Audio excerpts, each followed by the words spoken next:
Assalamualaikum warahmatullahi wabarakatuh. Kembali lagi ke channel ini. Saya ucapkan banyak terima kasih yang telah mengklik dan menonton video kali ini. Dan di kesempatan kali ini kawan-kawan, saya sedikit sharing dan berbagi mengenai budidaya tanaman. Khususnya kali ini rencananya kami akan membudidayakan tanaman cabai. Dan pastinya kalau kemarin kita membahas tentang pengolahan lahannya ya, dengan cara digemburkan bagian atasnya lalu diberi pupuk. Nah, pada saat ini kita akan menyampaikan mengenai tentang pemberian kapur dan pupuk dasar. Nah, pemberian kapur itu sendiri pastinya ada tujuannya, dan pemberian pupuk dasar juga pasti memiliki tujuan. Nah, kemarin kalau sudah diberikan pupuk ya kan kawan, pupuk kandang, di bagian atasnya ini ditaburi dengan penggunaan pupuk dasar, yaitu berupa pupuk Ponska ya. Pupuk Ponska ini tujuannya nantinya adalah sebagai penunjang unsur hara pada awal proses budidaya tanaman. Nah, selain pemberian ini kan kawan, kotoran domba yang nantinya digunakan penunjang unsur hara setiap harinya ya, makanan harinya, dan efek jangka panjangnya untuk jangka pendeknya ya kan kawan, nantinya itu diberikan adalah pupuk Ponska. Nah, pupuk Ponska ini nantinya tujuannya adalah untuk menguatkan batang dan akarnya untuk pada masa awal-awal budidaya tanaman semacam itu, khususnya tanaman cabai. Nah, Ponska ini jumlahnya berapa ya? Kalau kami sendiri takarannya tidak terlalu banyak ya kan. Kami kalau di sini dalam membudidayakan kita hanya mengira-ngira takarannya, tapi yang jelas kan kawan, nanti kalau lebih tahunya lebih tepatnya kan bisa browsing ke Google berapa takaran untuk sebagai Ponska sebagai dasaran dalam budidaya tanaman cabai semacam itu. Tapi kalau kami ini kita membagikan yang penting merata, tapi kondisinya Ponskanya jangan terlalu banyak, karena pemberian pupuk Ponska yang berlebih juga tidak bagus untuk tanah itu sendiri, dan yang jelas untuk tanamannya, karena nanti kalau kondisinya pupuk Ponska itu berlebih ya pasti kandungan kimianya juga berlebih. Nah, kandungan kimia yang berlebih itu nantinya efek pada tanahnya itu nanti bisa merusak ya kondisi sifat fisik tanahnya, kimiawi tanahnya terutama juga itu bisa merubah kimiawi tanahnya. Nah, tapi kalau pemberiannya sekedar hanya penunjang ya cukup diberikan sedikit saja, yang penting merata, itu pastinya nanti juga memiliki efek baik juga pada tanamannya.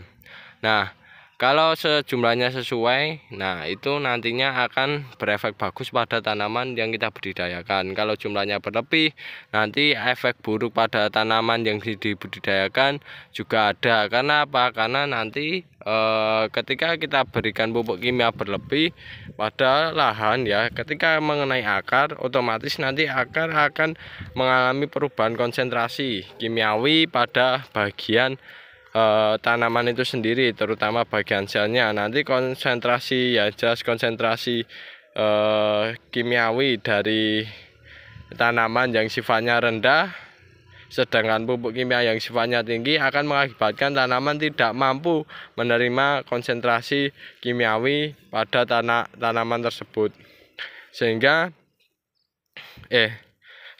konsentrasi kimiawi yang dihasilkan dari pupuk ke tanaman itu nanti mengakibatkan selnya rusak, ataupun biasanya kalau di dunia nyatanya dilihat yaitu dengan proses pembusukan ya, pembusukan pada bagian tanaman, terutama khususnya nanti yang sangat berpengaruh pada bagian akar. Dan akar itu sendiri nantinya sangat-sangat mempengaruhi dalam proses perolehan unsur haranya, pertumbuhannya, dan sebagainya, karena tanaman sendiri memperoleh makanannya berasal dari akar. Kalau pusatnya akar itu rusak, otomatis nanti mereka dalam memperoleh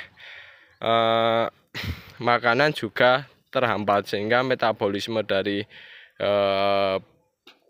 budidaya tanaman ya, metabolisme dari tanaman itu sendiri juga akan berpengaruh ya kan kawan, sehingga tanamannya tidak bisa tumbuh secara normal.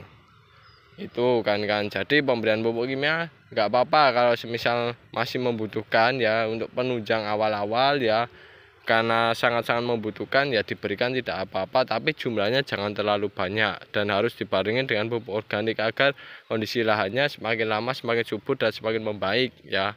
Perbandingan antara pupuk organik dengan kimiawinya, harusnya pupuk organiknya jauh lebih banyak dibandingkan pupuk kimiawinya. Nah, itu dalam pengolahan lahan kami ya, dalam membudidayakan cabai ya, sebagai penunjang awal starter agar perakaran dan pertumbuhan dari tanamannya bisa bagus dan kuat. Nah, itu salah satunya kami tipsnya menggunakan pupuk Ponska.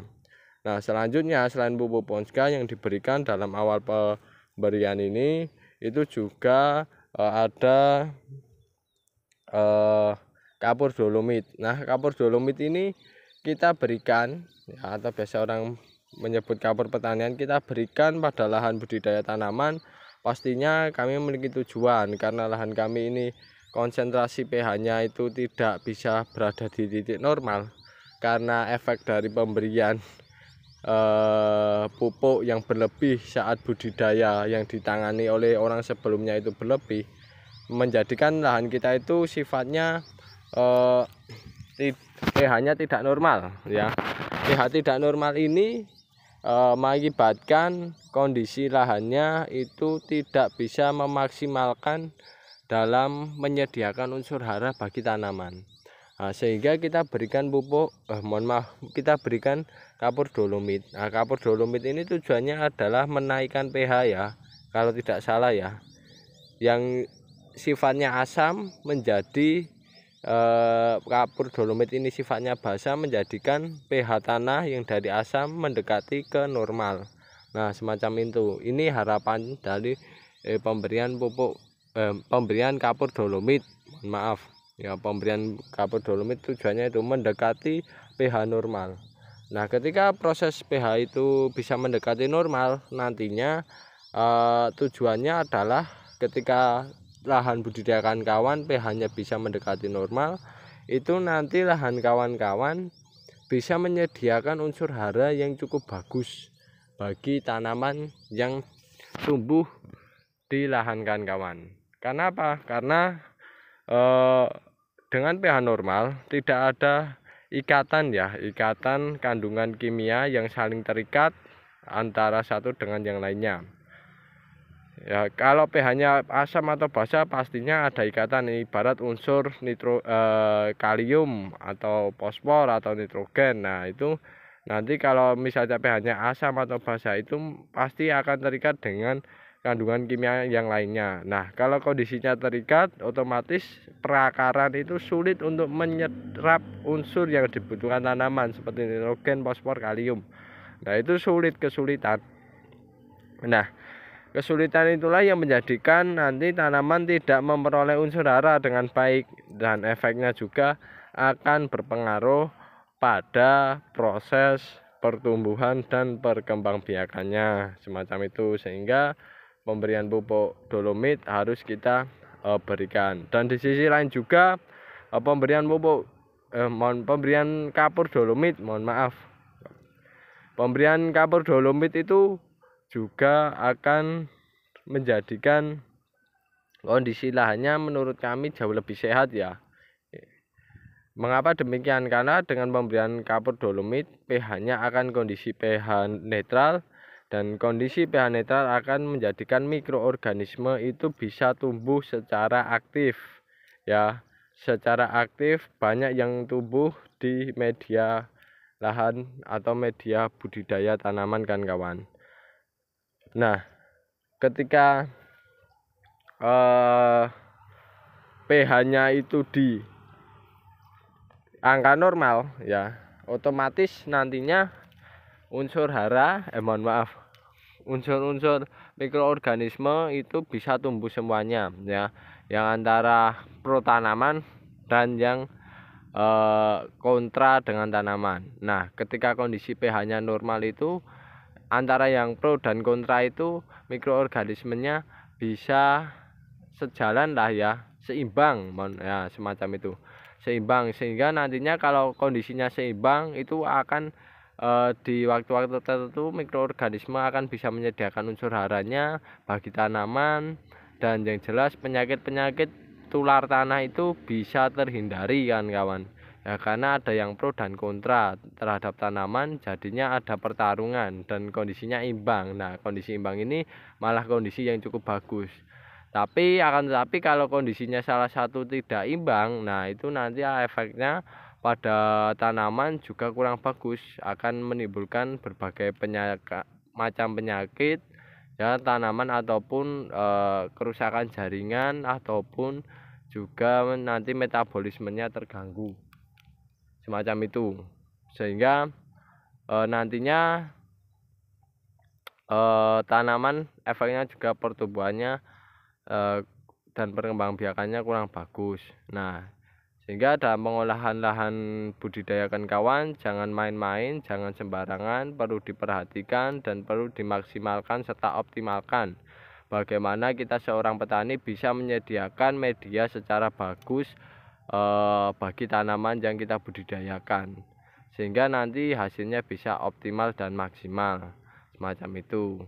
Dan itu kan kawan, pentingnya kita memberikan pupuk kimia dasaran berupa pupuk onska karena kondisi lahan yang masih kurang, dan pemberian dolomit, kapur dolomit untuk lahan budidaya ikan kawan yang masih juga kurang mendekati pH normal.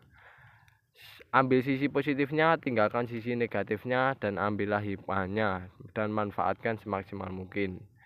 Kurang lebihnya kami mohon maaf. Sekian, terima kasih. Wassalamualaikum warahmatullahi wabarakatuh.